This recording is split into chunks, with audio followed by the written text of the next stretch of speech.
Pangulo ng Pilipinas na si Bongbong Marcos, mga sangkay, nagsalita na at may mainit po na mensahe laban sa China.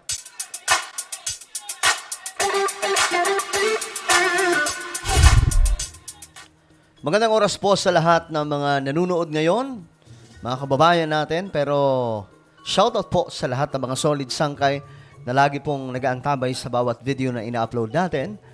Bago tayo magsimula, pag-subscribe po muna yung ating YouTube channel. Ayan po, makikita niyo po sa ibaba ng video na to, yung subscribe button. Pindutin niyo lamang po yan, tapos i-click niyo yung bell at i-click niyo po yung all. Ulitin ko, click the subscribe down below, click the bell and click all. At kung kayo ay nanonood sa Facebook, huwag niyo pong kalilimutan na i-follow ang ating Facebook page.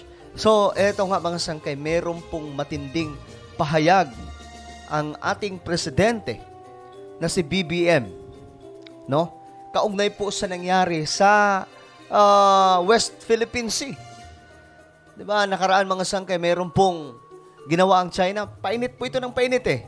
Kaya anuman ang oras, anuman at anumang oras, possible mga sangkay magkaroon po talaga ng digmaan ang Pilipinas at China kung hindi po mapipigilan itong mga ganitong klaseng agresibong galaw kagaya ng ginagawa ng China. Panoorin po natin ang maanghang na paayag ng presidente ng Pilipinas.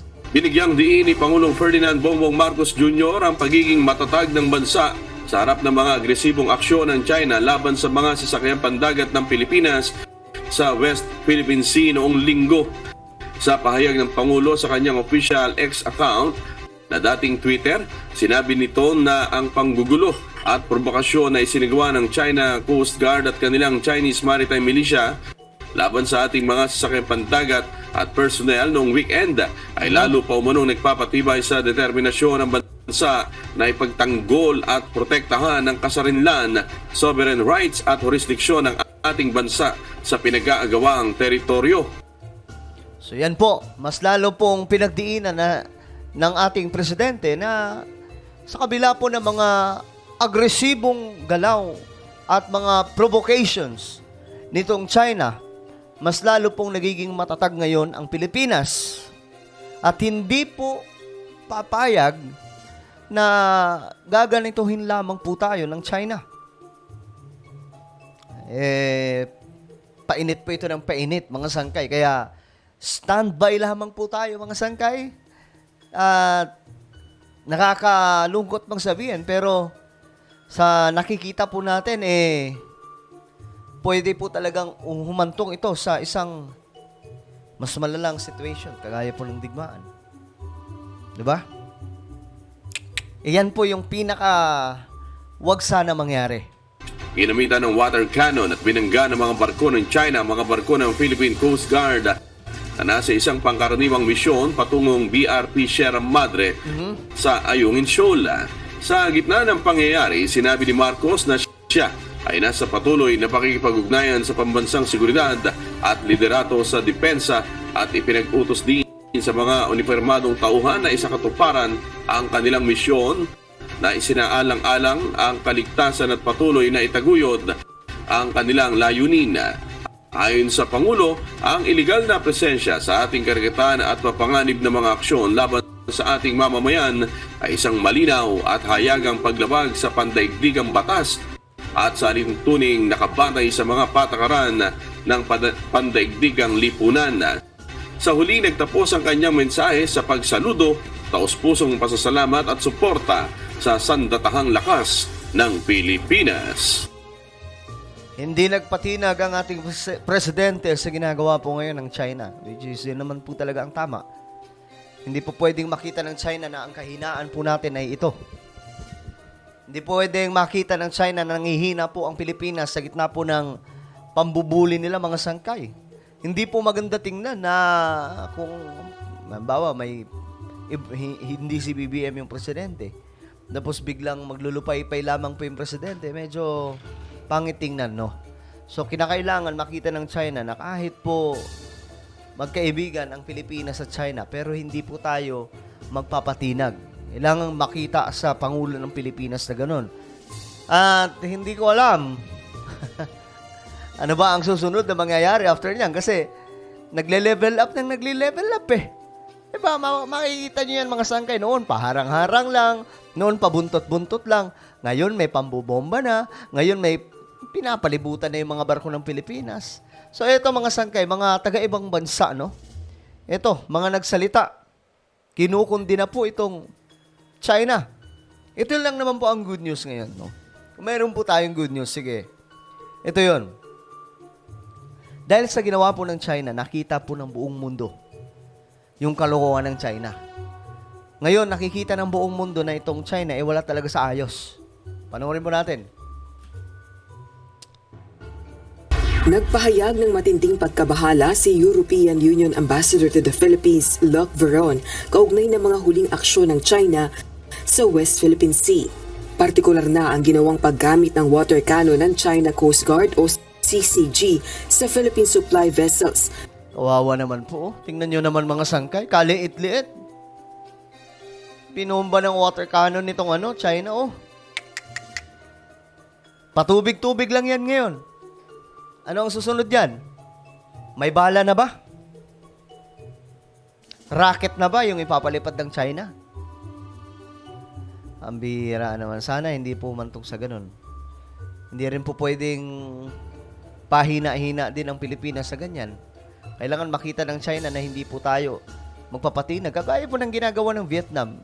Para po sa inyong kalaman, ang Vietnam po ang may pinakamarami nakuha dyan na okupa sa West Philippine Sea. Bakit hindi po nila makalabit-kalabit ang Vietnam nitong China? Papalagan sila eh. Pag ginawa nila yan sa Vietnam, magkakaproblema talaga yung China.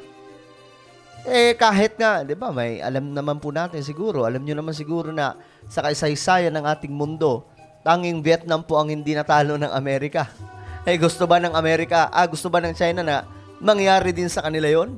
Na nasa isang routine resupply and rotation mission sa BRP Sierra Madre sa Ayungin Shoal araw ng Linggo, December 10. Gayun din ang peligrosong maneuvers ng CCG at Chinese maritime vessels sa Philippine Coast Guard vessels at resupply boats. Ayon kay EU Ambassador to the Philippines Veron, nakakabahalang insidente ito.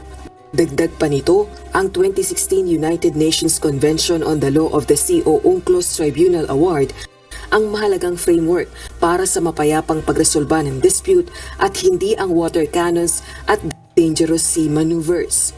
Nagpahayag naman ng suporta si US Ambassador to the Philippines Mary Kay Carlson para sa Pilipinas. Kinundi na rin nito ang paulit-ulit na anyay iligal at mapanganib na hakbang ng China laban sa Philippine vessels. Giit nito, sinisira ng China ang regional stability sa gitna ng isinusulong na free and open Indo-Pacific.